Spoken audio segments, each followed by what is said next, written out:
Olá!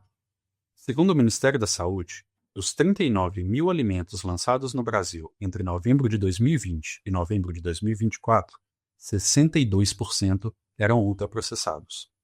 Apenas 18,4% deles se classificavam como in natura ou minimamente processados. Sejam bem-vindos ao Saúde e Consciência. Eu sou Alexandre Bueno e hoje recebo Larissa Louros, professora do Departamento de Nutrição da Escola de Enfermagem e do Programa de Pós-Graduação em Saúde Pública da Faculdade de Medicina da UFMG. Seja muito bem-vinda, professora. Muito obrigada, Alexandre. Agradeço a oportunidade de estar nesse espaço aqui de divulgação científica. Professora, quais são as características que um alimento precisa ter para ser considerado um alimento ultraprocessado? Então vamos lá, né, Alexandre? A primeira questão que a gente até fala que os alimentos ultraprocessados, eles na verdade são formulações industriais, né? Então acho que isso é um ponto bem importante, visto que o que vai diferenciar um alimento ultraprocessado de um alimento in natura, minimamente processado, que a gente vai conversar aqui, né, ao longo do programa. Então esses alimentos são formulações industriais, geralmente contém partes de alimentos, mas essas partes de alimentos, a gente tem aí uma série de substâncias que a gente não reconhece como alimento, né? Então, acho que isso é uma questão muito importante. Então, quando a gente pega, né, a informação nutricional desse alimento, a gente vê uma lista extensa de ingredientes, né? E aí, esses ingredientes, em muitos, vão se afastar da matriz alimentar. Então, acho que isso é uma característica bem típica desses alimentos.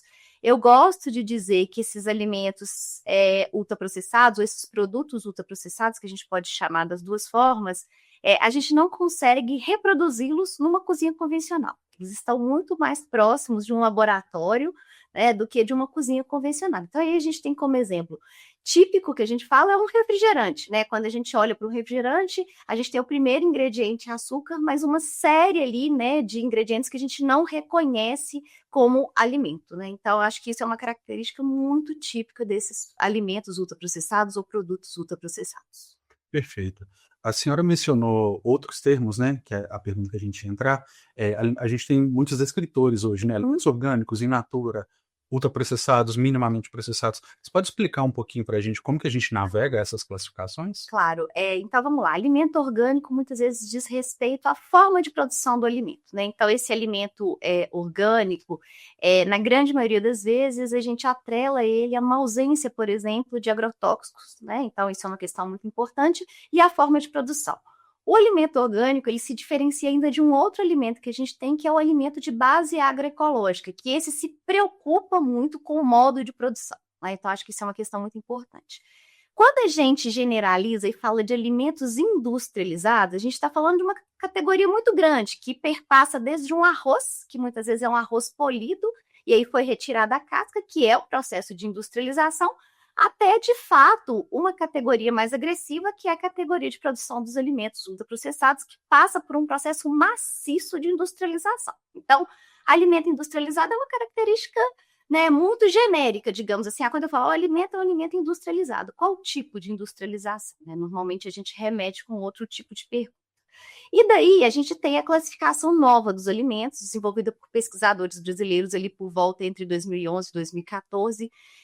Essa classificação ganha corpo, né, com o nosso Guia Alimentar da População Brasileira, e ela traz, né, justamente essa nova categoria de alimentos, pensando na extensão e no grau de processamento desses alimentos, né? Então, a gente tem os alimentos in natura, que são esses extraídos direto da natureza e que requerem muito pouca mudança, digamos assim, né? A gente tem os alimentos processados, que tradicionalmente são utilizados, né, pela humanidade, digamos assim. Então, a gente faz um processamento, por exemplo, do leite, que é a pasteurização, né? Então, esse é um exemplo. A gente tem os ingredientes culinários, que são aqueles necessários para a gente conseguir cozinhar, né? Então, a gente tem óleos, açúcares, né? Diferentes tipos, né? Que a gente tem, sal, né? Então, isso aí seriam os ingredientes culinários.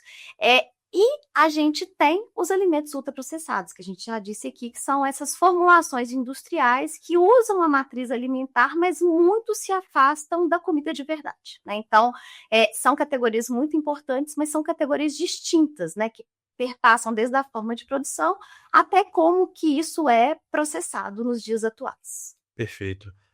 Os alimentos ultraprocessados, eles estão sendo muito mais amplamente discutidos nos últimos anos na sociedade brasileira. E na cabeça de muitas pessoas leigas, eles têm uma associação com o câncer. Essa associação existe? O que a gente pode dizer sobre essa? Sim.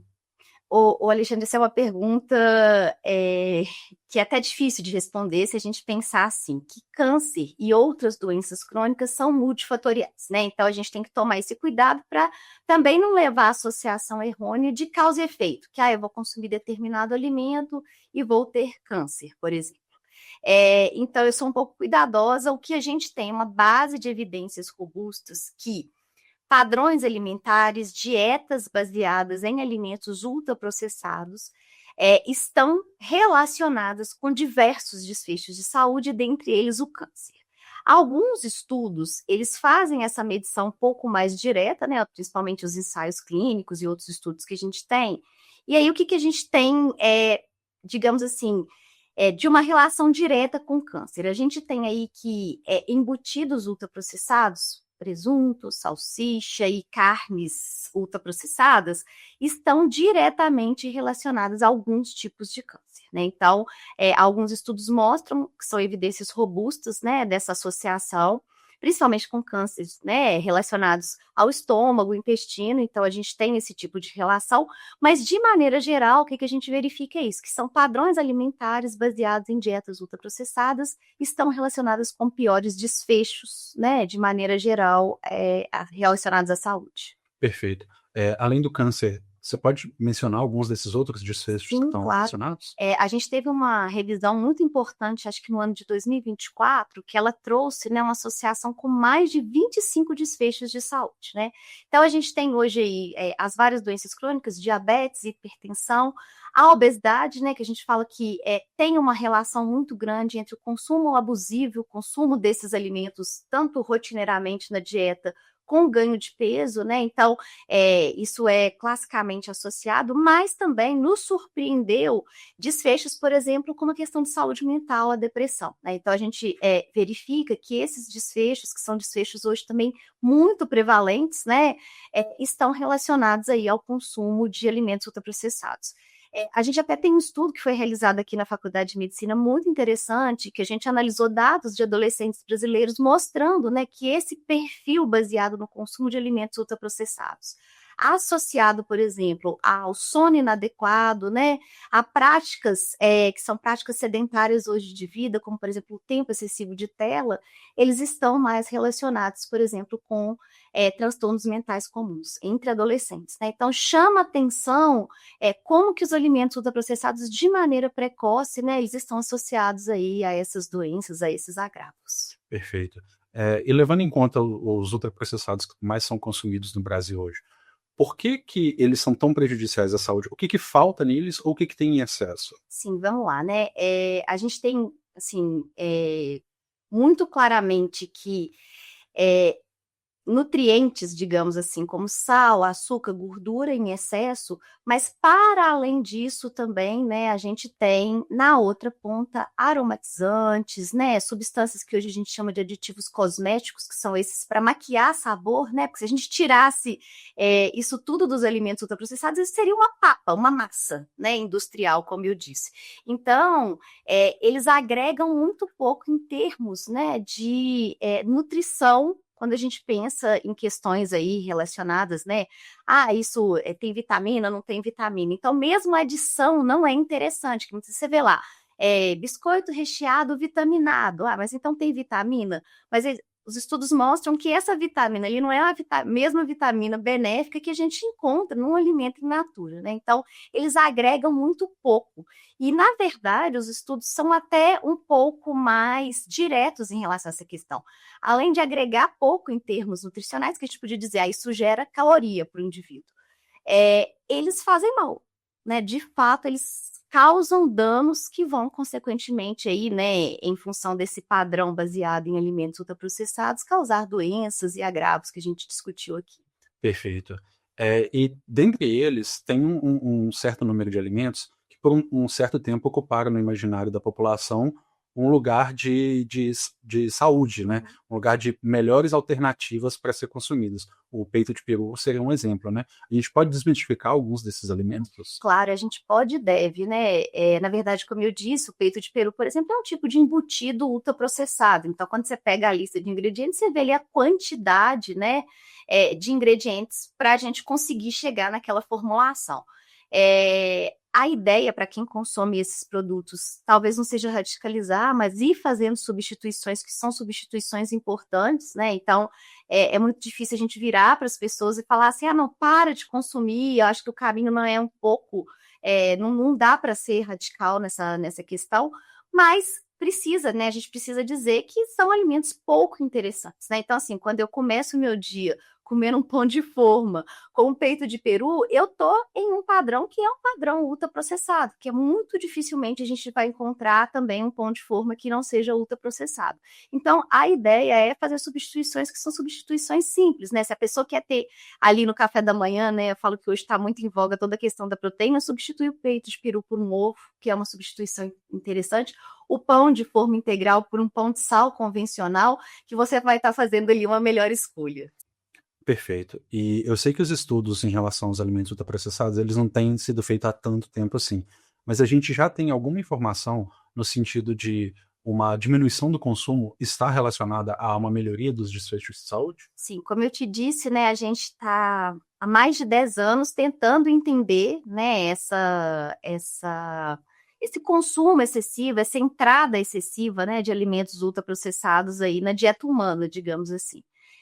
Então, já tem alguns estudos interessantes que fazem, né, experimentos, digamos assim, controlados entre pessoas que consomem e não consomem alimentos ultraprocessados, isola essas pessoas, né, enfim, em situações ideais, e que mostram, né, que a retirada por completo dos alimentos ultraprocessados, então, assim, vamos radicalizar aqui, porque é um estudo. Ela é muito benéfica. E bem rapidamente você consegue reverter indicadores que estavam ruins. E o contrário também, que quando você coloca, né, se expõe a esse consumo excessivo de ultraprocessados, a mudança de indicadores de saúde também é muito rápida. O que é isso? Assim, vamos pegar indicadores básicos relacionados à questão do colesterol, à questão da glicose. Isso se reverte muito rápido quando você retira, e isso piora muito rápido quando você faz essa dieta baseada em alimentos ultraprocessados, né? Então, fora os estudos que a gente tem de padrões alimentares ao redor do mundo com diferentes populações, né? Então, isso é muito interessante porque isso vai gerando um corpo robusto de evidências mostrando isso, né? Que padrões alimentares baseados em alimentos ultraprocessados, eles não são interessantes, né? Quando a gente pensa no consumo alimentar, e padrões alimentares que quase não utilizam desses alimentos são padrões mais interessantes. Perfeito. Uma das políticas novas que a gente tem aqui no Brasil, em relação aos alimentos ultraprocessados, é a introdução dos rótulos mais descritivos, né? Para quem não sabe do que a gente está falando, quando o rótulo hoje vem descrevendo alto em gordura, alto em açúcares, alto em sódio, esse tipo de coisa. No Brasil, essa é uma política muito nova ainda, né? Então, acho que a gente não tem ainda estudos realizados para analisar os impactos dessa política. Mas ela já foi implementada anteriormente em outros países, né? Esses países, eles já têm algum tipo de estudo que mostra o resultado dessa política? Sim, essa pergunta é bem interessante, porque as ações de política pública, normalmente, elas visam isso, né? Uma mudança coletiva em relação ao comportamento. Então, antes dessa adoção no Brasil, a gente se baseou muito em estudos já, né, de outros países, principalmente da América Latina, que já tinham introduzido o que a gente fala, né, que é o alerta na rotulagem frontal, além das mudanças que a gente teve, né, no geral, nos rótulos alimentares. Esses estudos já mostravam, né, mudanças, que são mudanças importantes em relação ao comportamento do consumidor. Então, acho que essa é uma questão muito importante da rotulagem, porque é bem parecido com a estratégia que a gente utilizou há alguns anos com o tabaco, né, de alertar as pessoas em relação aos malefícios, né, desse alimento, e assim foi com o tabaco. No Brasil, a gente já tem, até interessante, porque aqui na UFMG tem até um grupo que trabalha com rotulagem, que eles já geraram dados, que são dados importantes, né, mostrando como que as pessoas, elas de fato modificam ali o comportamento, elas deixam de consumir determinados alimentos em função desse alerta, né. principalmente grupos que são grupos que a gente fala assim, mais conscientes em relação à alimentação. Então, por exemplo, mães, normalmente, elas deixam de comprar determinados alimentos porque elas estão vendo um alerta ali e falam, não vou dar isso para o meu filho, né? Acho que essa é uma questão bem importante e que perpassa, né, em longo prazo por uma mudança educacional mesmo, né? Então, assim, a ideia com a rotulagem é para além da regulamentação naquele momento, é de fato fazer com que a gente tenha uma geração mais consciente quando ela vai fazer aquisição, né, desses alimentos. Perfeito. A gente também, além dessa política, teve políticas como a limitação dos alimentos servidos em escolas, né, para merenda das crianças. Tem alguma outra política implementada no Brasil hoje já que visa combater o consumo abusivo de ultraprocessados? Sim, a gente nos 2 últimos anos, a gente passou por toda a questão da reforma tributária, eu acho que é bem importante pontuar. Nós que somos da área, pesquisadores, queríamos muito, né, a questão do aumento da tributação, principalmente dos alimentos ultraprocessados, porque a gente sabe, né, isso já está comprovado que eles fazem mal à saúde. Infelizmente, ao tramitar da reforma tributária, só permaneceu o refrigerante, mesmo assim, quase no apagar das luzes, eles conseguiram retirar, mas o refrigerante permaneceu. Isso, consequentemente, vai gerar um aumento do preço dos refrigerantes e vai mitigar, de alguma forma, o consumo, que a gente fala, né? As pessoas, muitas vezes, quando a gente mexe nessa questão do valor, né, as pessoas deixam de consumir esse alimento, né? Então, a questão do preço é uma questão muito importante, não só o aumento do preço dos ultraprocessados, mas a redução de preços de alimentos in natura e minimamente processados. Então, a gente teve a questão do preço, a própria reformulação da cesta básica hoje no Brasil também trouxe à tona a introdução de alimentos in natura e minimamente processados, proibindo a entrada de alimentos ultraprocessados na cesta básica. Então, isso também foi muito interessante como política pública, né? E claro que a gente não pode deixar de mencionar que hoje a gente, por exemplo, tem um programa que chama Alimenta Cidades, do Ministério do Desenvolvimento Social, Família e Combate à Fome, que busca muito ampliar o acesso de alimentos saudáveis nas periferias por meio de políticas de segurança alimentar e nutricional, né? Então, eu acho que a gente tem conseguido avançar um pouco nesse debate da redução do acesso aos alimentos ultraprocessados e do aumento, né, do acesso aos alimentos in natura e minimamente processados. Perfeito, professora. A gente falou mais cedo da rotulagem, né, tanto do cigarro quanto dos alimentos ultraprocessados, e eu sei que, por exemplo, o Japão tem uma legislação onde a rotulagem do alimento, o alimento que está sendo mostrado tem que ser literalmente idêntico ao alimento que você vai consumir. Então, seja um biscoito, um sanduíche, o que for. Tem alguma outra coisa que a senhora acha, já uma opinião, que pode ser feita no Brasil para melhorar esse combate aos ultraprocessados? Sim, eu não podia deixar de mencionar, até porque é a minha linha de pesquisa, sabe, Alexandre, da mudança de ambientes alimentares, né? Então, hoje, o que a gente observa de maneira geral no país, né? E aí, quando a gente pondera, claro, por regiões, por toda a questão socioeconômica das pessoas, é que a gente vive em pântanos alimentares, né? Que são locais que normalmente eles facilitam o acesso aos alimentos ultraprocessados e estimulam muito pouco o consumo de alimentos in natura e minimamente processados. Então, eu acredito muito que a gente precisa mudar os ambientes alimentares, né? Deixar de ter essa metáfora que a gente chama que são os pântanos alimentares, para a gente conseguir, de fato, sair daquela instância da culpabilização do indivíduo, né? Eu acho que a gente ganhou muito pouco culpando o indivíduo pelo consumo de alimentos ultraprocessados, culpando o indivíduo por viver com obesidade. Então, eu acredito muito nisso, né? Que a gente precisa mudar os nossos ambientes alimentares, ter mais políticas públicas efetivas para essa mudança, para de fato a gente conseguir, sim, né, ter um acesso aos alimentos que são os alimentos saudáveis que devem fazer parte aí da nossa dieta. E como que a gente faria isso? Essa mudança de Sim, ambientes? essa mudança de ambiente alimentar, de ambientes alimentares de maneira geral, ela perpassa principalmente por isso, né, por políticas públicas. Então, vou te dar um exemplo que você trouxe. A questão hoje da alimentação escolar, principalmente nas escolas públicas do nosso país. Há alguns anos, a gente não tinha uma regulamentação para aquisição de alimentos ultraprocessados dentro da alimentação escolar. Então, o que a gente conseguiu nos últimos anos? Em 2021 ou 22, eu posso até estar um pouco enganada das datas, a gente conseguiu reduzir para menos de 20% a compra desses alimentos com o dinheiro público da alimentação escolar. Ano passado saiu uma resolução nova que a gente reduziu para 15%. Esse ano a gente vai reduzir para menos de 10%. Então, isso perpassa por uma mudança de ambientes alimentares, ou seja, nas escolas públicas hoje do Brasil, a gente pode adquirir menos de 10% de alimentos ultraprocessados. Eu falo que isso beira um sonho, né? Porque é muito pouco. Então, as crianças hoje já não podem mais comer aquele macarrão com salsicha na escola, porque a gente não aceita mais esse tipo de produto, né? Então, são vitórias coletivas, né, que saem do âmbito da escolha individual e perpassam por toda essa mudança aí das políticas públicas. Perfeito.